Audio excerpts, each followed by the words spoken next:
Here's the second one from verses 13 and 14. We serve in our area of giftedness. We serve God and we serve in the church in the area in which He has gifted us. Look again at verses 13 and 14. He says, until I come, devote yourself to the public reading of Scripture, to exhortation, to teaching. Do not neglect the gift that you have, which was given you by prophecy when the council of elders laid their hands on you. Here's what we know about Timothy. He was a very gifted teacher. But sometimes, and that seems to be what my spiritual gift as well, but people like Timothy and me, and I think I have so much in common with Timothy, we look at other people and their gifts and we say, oh, if I was only like him, or if I had gifts like her, God could really use me. Paul was an evangelist. Oh, if I could win people to Christ, then I would really be a servant. Or some people who have the gift of hospitality or mercy or faith or giving. Oh, if I had the gift of giving and I could give away with my time or with my resources, then I could really please God. That's not it at all. It's very important for us to know and understand how God has gifted us. And Paul is saying to Timothy, Timothy, look, God made you a teacher, so teach.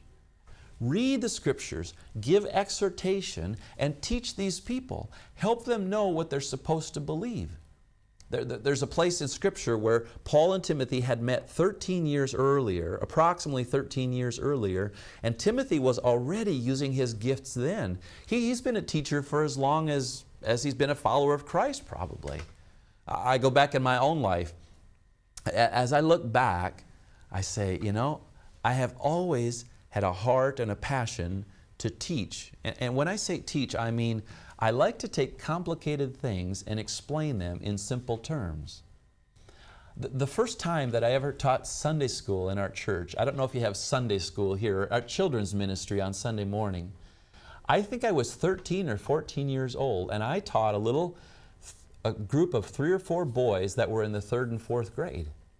I don't know who saw in me an ability to teach, but they said, Bruce, we'd like you to teach these 3rd and 4th grade boys. They're just 3rd and 4th grade boys would be 7 or 8 or 9 years old, and I loved it. And from the time I was a teenager, through high school and into college and into seminary, into life, I have always had a desire to teach. In fact, I say it with almost a bit of sadness. I think I would rather teach than be in a class. Because I like the study. I love to dig deep into the Word and say, can I show you what this word means?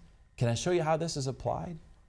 I say that because that's essentially what Paul is saying to Timothy. Timothy, don't neglect the gift you have. Don't wish for another one. Don't try to be like me. Use what God has given you. He says, don't you remember? Don't you remember how that was affirmed when the elders gathered around you, placed their hands on you, and prayed for you? Said, Timothy, God is going to use you to be a teacher. Timothy, I want you to use the gifts that God has given you. And you might say to me, well, I don't know what I'm gifted at.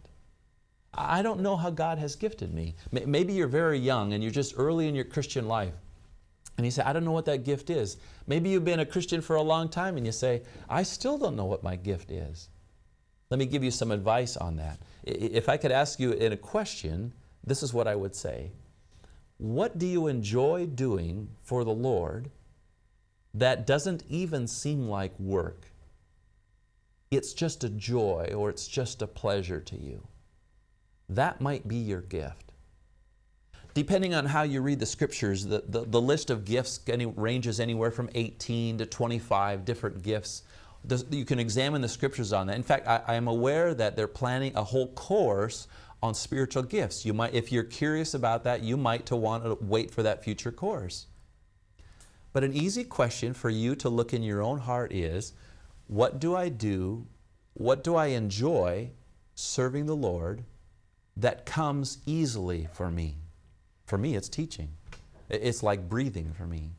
Some of you say, well, I enjoy having people in our home. Maybe I have the gift of hospitality.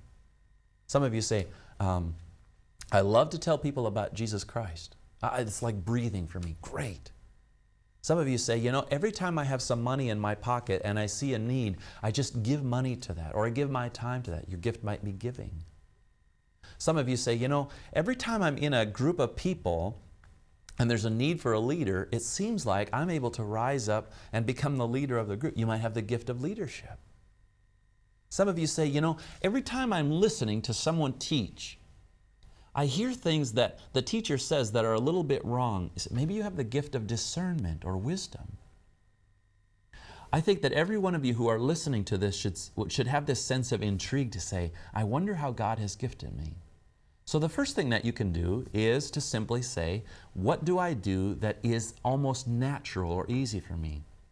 The second thing I would suggest to you is this: ask someone else. Ask a friend, someone who knows you in your Christian journey, and say, you've watched me. Here's a list of gifts that the Bible talks about. Do you see me as being good at any one of those things? And they say, oh, sure I do. I see you as this one or this one or this one. There's a third thing that you can do. Just try things. See, don't worry about finding just one. Start trying things. They say, they're looking for a 4th grade Sunday school teacher. I don't know if I can teach, but I'll try. Or they say, we're having an evangelistic outreach opportunity. I don't know if I have the gift of evangelism, but I'd like to try. Or there's a camping ministry this week, as many of the camps are in session.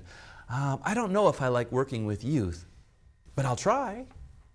So my advice to you is just try a whole bunch of different things. I heard a pastor say once, he said, their church had tried many things over the years, and he said, when we called them programs, and if they didn't work, then we said, oh, that was terrible. We spent time, we spent money, and it was a complete failure. He said, but we learned something. We began to call everything an experiment. When an experiment goes bad, you say, well, I learned from the experiment, let's try something else. That's what I'd like you to do. Experiment. Try it. Just try it. And there's going to be 1 or 2 or maybe 3 things that you say, I love that. That is fun. I could do that all day long. And there's going to be other things where you say, I can't do that if my life depended upon it. To be very honest with you, there are spiritual gift assessments, and I've taken numerous ones over the years. Can I tell you what my bottom ones are, my worst ones? Faith.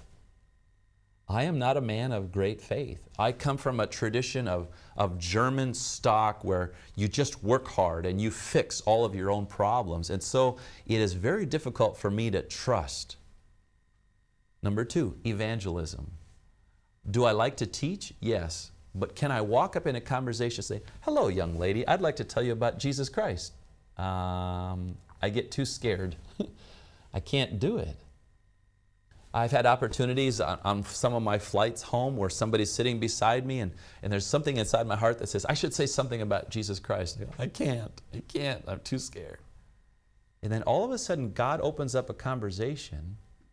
On one of my trips home, from Moscow to Amsterdam a number of years ago, a very beautiful young lady was sitting beside me, and she was reading a magazine, and we began to talk. And we began to talk about the scriptures, and she was interested. And by the time we landed, I had a chance to share. I gave her my Bible, and we exchanged email addresses so that I could encourage her. It seemed like maybe she was a baby Christian. And so over the years, we have sent each other a couple of messages. But God, even though I'm not gifted in evangelism, God opened a door for me to say things about Him. And it was just marvelous, and it so excited me. So 2 marks so far of being a servant of Jesus Christ. We have integrity, and we serve in our area of giftedness. Now let me give you number 3. The third mark of a Christian servant is what I call dedication. Dedication. We find that in verse 15 when Paul says this, practice these things, devote yourself to them so that all may see your progress. Hey Timothy, don't give up. Keep going. Be dedicated. Be resolved to keep going and to persevere. You're gifted in preaching and teaching. You've got to do it. Let me give you an example. In the hometown in which I grew up, in 1992, our town, our school, had a young man who was a very, very good basketball player. In fact, our particular state, every year at the end of the basketball season, the sports writers vote on someone and they call him Mr. Basketball. He is the best basketball player in our state for that year. This was the year 1992. This young man was in our high school, and ever since he was an 8th grader, a 9th grader, a 10th grader, he was a very good basketball player. He's the kind of guy that could go out and score 50 points a night if he wanted to. But he was very humble, and he was very appreciative. He had very good teammates around him. He would score about 25 points, but he would make great passes, and he was a very good team player. And at the end of the year, they won the state championship. We were the best team around. And at the end of the year, he was voted on and he was named Mr. Basketball in North Dakota in 1992. And we were so excited. And some people would look at him and say, oh, if I had the basketball gifts that he has, I could be Mr. Basketball too. It's true, he had some natural gifts. But what people like that did not understand is how many hours he practiced and practiced and practiced. I mean, he was there every day when the team practiced, but then he would come he would stay longer, or he would come in the early mornings and he would work on his shot, and he would work on his shot, and he would work on his shot, and he would practice his dribbling, and he would practice his different moves. Oftentimes, people never understood how hard he worked, even though he was already gifted. What Paul is saying to Timothy, he said, the mark of a Christian servant is not simply that you're gifted, and Timothy, please do use your gifts, but Timothy, be dedicated, be passionate, work hard, persevere. You must keep going. Timothy, there's going to be no success apart from hard work as you use your gifts. That word, he says, so that all may see your progress, the very last word of verse 15, is a military term. It's a military term for a battalion that leads the advance, penetrates enemy lines, and secures the victory. Timothy, I want you to be so dedicated to your work and to your passion that you use your gifts and your passions and you penetrate enemy lines, and people will see the progress in you. Timothy, you're a young man. We can't escape that fact. But as they watch you, they see your integrity. They see how you served in the area of giftedness. They see your dedication. They say, maybe we can follow this young man. Maybe he can teach us what to believe. So maybe in light of these last two things, we asked you, what are you gifted at? But I would also ask you, in light of this particular one, what are you maybe needing some emphasis to push and to try a bit harder? What do you need to be more dedicated to? He says, Timothy, I want you to progress in that. I want you to devote yourself to those things. Have you benefited from this teaching ministry? Have you found TVS videos helpful and relevant? Please consider supporting TVS with your prayers and financial gifts. For more information, please visit www.tvseminary.com.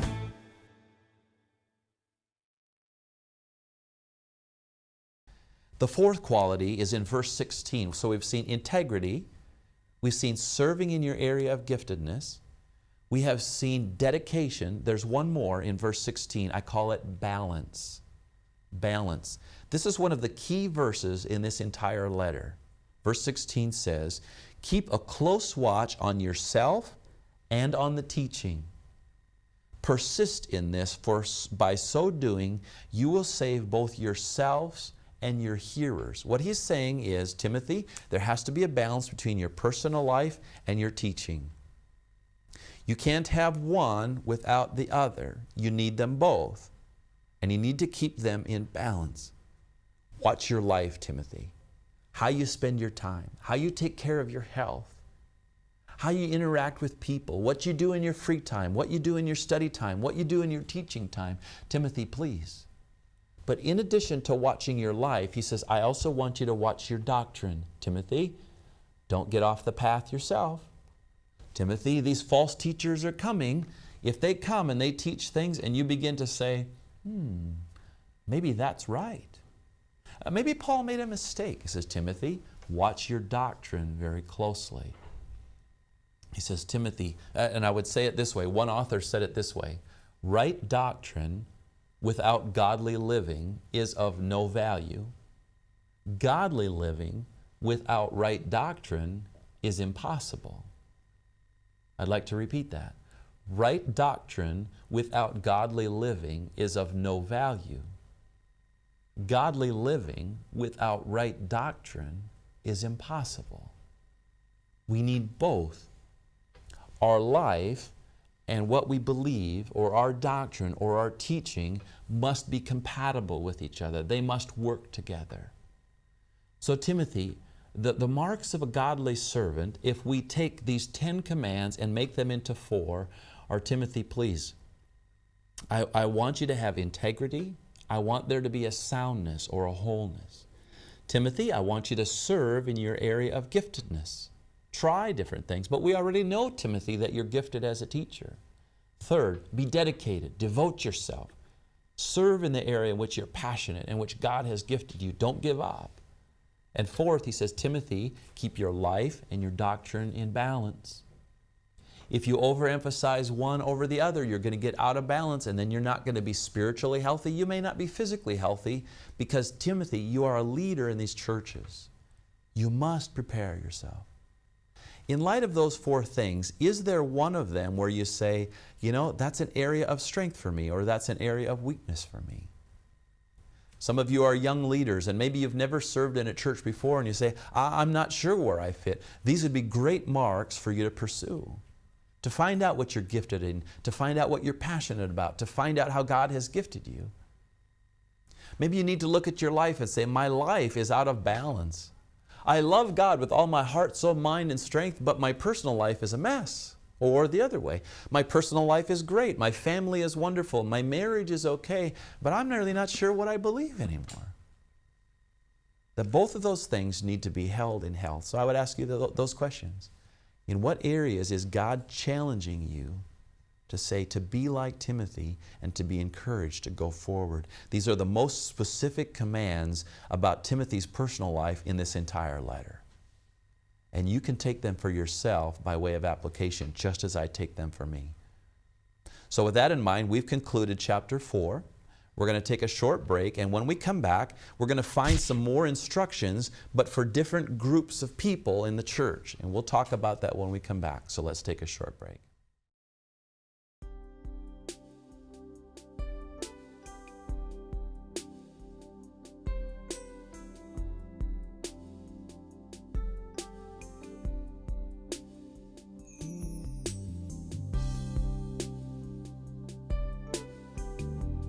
Now he who supplies seed to the sower and bread for food will also supply and increase your store of seed, and will enlarge the harvest of your righteousness.